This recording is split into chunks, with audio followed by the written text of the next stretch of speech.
Hey, I'm Jakob Frates, and I want to share a little bit about my work on economic disparity within education with a specific focus on standardized testing. So I was really excited to give my presentation today, but unfortunately I'm wildly underprepared, and of course there's only one person to blame for that. Miss Klum. It's all her fault. I am unprepared today. So that would be underwhelming, right? If you all put all of your time and invested your resources into me, and I showed up and I was unprepared on how to execute on this day. That is the illustration of what policy and action has led us to. So, I recall taking my first SAT. With countless hours spent on Khan Academy, I went into my testing center and left with a reassuring confidence. It wasn't until I received my score back that this high ended. I scoured the internet, asked friends and family, looking for a solution, and I found a rather unimaginative solution, a private prep teacher. So, I scoured the internet again, and I reached out to a woman, a local tutor, and her response was exhilarating. It was so exciting. And so I'm reading the text, her response, and I'm looking for one detail in particular. And I read in what seems to be 1,000 point font, my fee is, and it was an outrageous amount. But I really, really wanted this test score.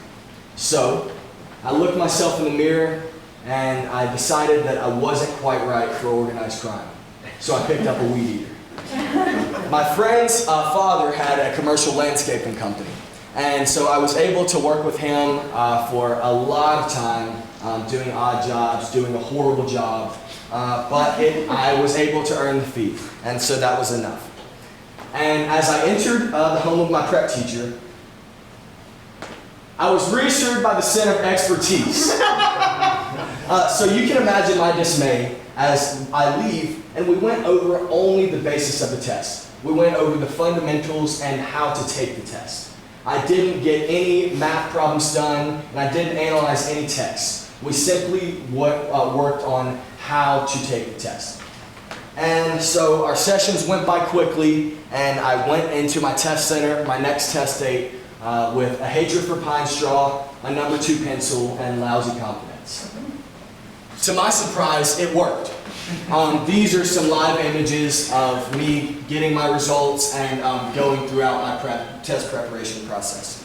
So, I don't tell you this story as a tale of the triumphs of the Frates family, but I'd rather tell you about the genesis of my recognition of economic disparity within education with specific focus on standardized testing. So, that led me to my essential question. What can our government do to exercise its role as a mechanism for social problem solving and act in the pursuit of more equitable standardized testing?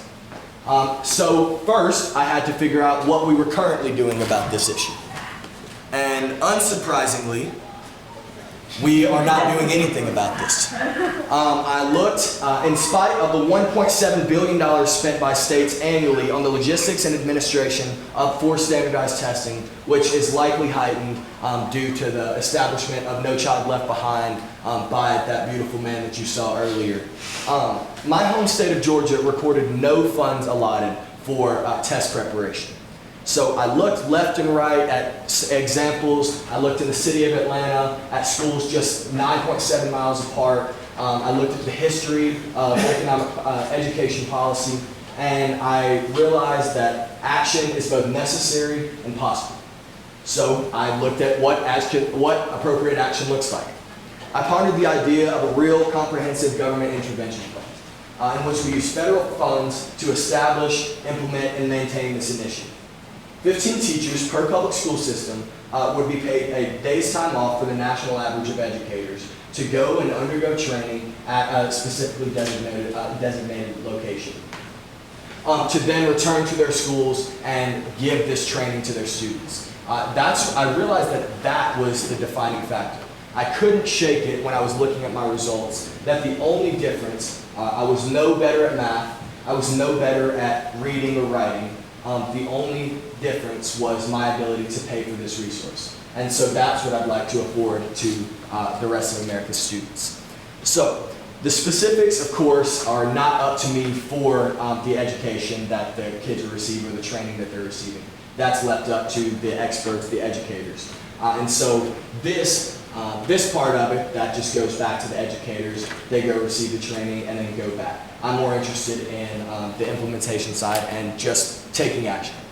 So, at first, I did the math, and the plan of this total with PTO and just a raw, unset number, $119 million. And when I first saw this number, this was my initial reaction. And I scratched my head and thought, okay, back to the drawing board. There's no way that I'm going to be able to figure this out. Who's going to pay for that? Am I? Are you? And then, for the sake of time, allow me to be succinct. This was my first idea. Guys like that. So I looked at a bunch of empirical data, and I realized, and so one of my findings was that a quarter of this was a large-scale comprehensive study, but a quarter of the corporations sampled pay less than a 20% cash-effective ETR over a 10-year period. That's unreal that Scott Frates pays more in taxes than the largest earning corporations, multinational corporations on the planet. And so I wanted to take action on that. 64% of wealth owned by US billionaires is unrealized gains. So these are untaxed gains. 2.7 trillion. Should these gains be taxed at just the corporate level, at just 21%, this would yield $567 billion. So I'm confident that $567 billion, I'm not a mathematician, but is greater than $119 million. So I'm confident that that would cover it. And I'd say this would cover the program, but it's more than appropriate to ask our highest earners and corporations to contribute to social good and reinvest the resources that they've earned, both with the support of and due to the resources first invested into them by the American people. Corporate lobbying buys the right hand of our elected officials, all while underpaying their dues to this country. I recall a time in history when the plight of a people was no taxation without representation. And the issue that we face today is overrepresentation without taxation. Then I thought of a second idea, a reallocation of a minute fraction of military spending to fund this initiative. In our fiscal appropriations for 2021, the Department of Defense approved a $4.7 billion expense for the Virginia-class submarine. At just under 39.5 times more expensive than the aforementioned investment into the American children's education, I'm confident that we have some wiggle room here, and just a simple reallocation of funds would achieve this end. This initiative is not a charitable measure. No, I'm sorry, the virtues of that are much greater. This is simply an investment into a more moral, more equitable, and more logical approach to standardized testing for American students. I'm aware that this initiative will not end global disease, and economic disparity within education is sure to still be a problem. But the image of a more perfect union is not lost on me, and I hope it's not lost on you either. In retrospect, the fee that was once in front of me was a steal. It afforded me insight into an issue that I so desperately want to address that affects millions of American children and will continue to do so until we take action. It gave me a new venue for my ambition, and if I might add, it gave me a pretty cool topic for my Wilson Scholars Project. So again, I thank you for your time. I'm Jakob Frates, and this is my Wilson Scholars Project.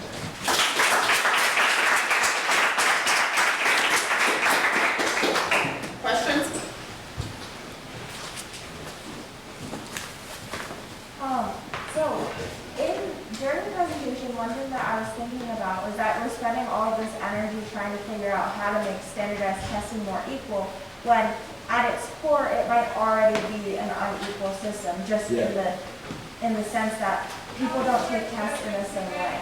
Right. So do you think it would be better to just eliminate the need for standardized testing and find a better way to figure out the aptitude of children? Yeah, absolutely. So that was my first question, because that's been something that I've heard. What about the idea of just dismissing them altogether? But that to do so would be to dismiss the value of an equitable metric. So if it is a valuable metric to be able to say, if we can achieve that end, to say, yes, this child can perform this. It's an aptitude test. It's a college readiness test. So if we can make the administration of the test and make sure that kids have the same resources, I think that that's a valuable metric, like in the college admissions process or otherwise. So yeah, but that's an excellent question, and it's one that I had at first. In your research, did you look into some programs that are already in place to try and make schooling more equitable for all people, and maybe talk about some of the shortcomings of those programs? Yeah, well, it's kind of difficult to do so because no other countries are obsessed with standardized testing as the U.S. But there are 100 other countries that do spend their money on education just better, more effectively than we do. So Norway was one example that I really liked. Germany does a better job than us. But specifically for standardized testing, I wasn't able to find any data on countries that I liked, as far as that. People like kids. So, For the most part. so what is the pushback against helping education? Why are more people wanting to put money into the military that you saw? I mean, I have ideas, but what did you go with? Well, I imagine that my ideas and my findings are pretty similar to your ideas. As I noted earlier, corporate lobbying, corporate interests are represented a lot more in our legislative bodies than our children. So one thing I talk about in my paper, education policy is kind of the sweetheart of the campaign trail. Mm-hmm. So we start out to say, oh yeah, I'm hopeful about the next generations of American children, and I want to invest this into your children. And so parents, voters, they say, yes, this person values my child as much as I do, and this is the person I want to invest my trust into.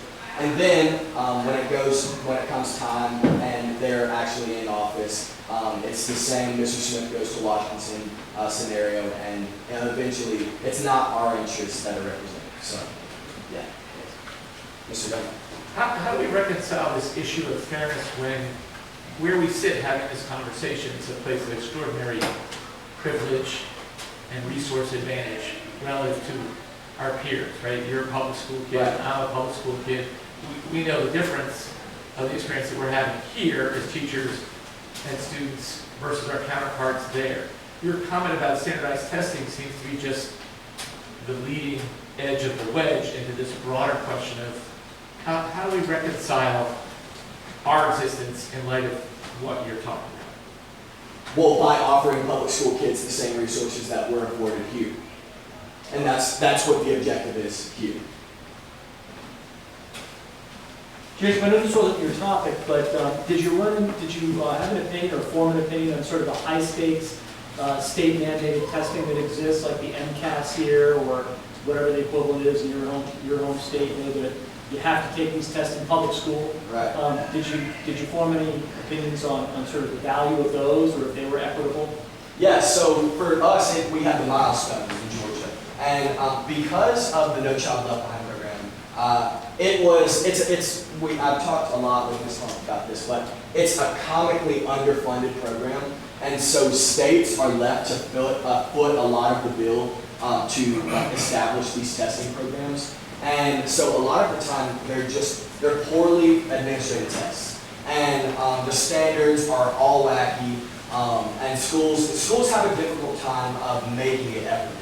And because I noted earlier, there are no specific funds for test preparation. It's not an equitable measure. I think even for the writing exams, the 5th grade, 8th grade, they're not fair standards. But I think that a national initiative would certainly help to address that. Last question? Yeah, so like you kind of alluded to, like the money is there, that we have the money to do it, we're just not taking the initiative and doing the same course with government. So what do you think public schools can do to kind of make the SAT prep more affordable, more available for students without the help of government, those money? Interesting. That's kind of a question out of left field for me because I never took the idea that it's the responsibility of an individual school system to like afford kids a better opportunity. I think that our federal government, we afford them the opportunity we afford them the ability to govern us because it's a mechanism for social problem solving.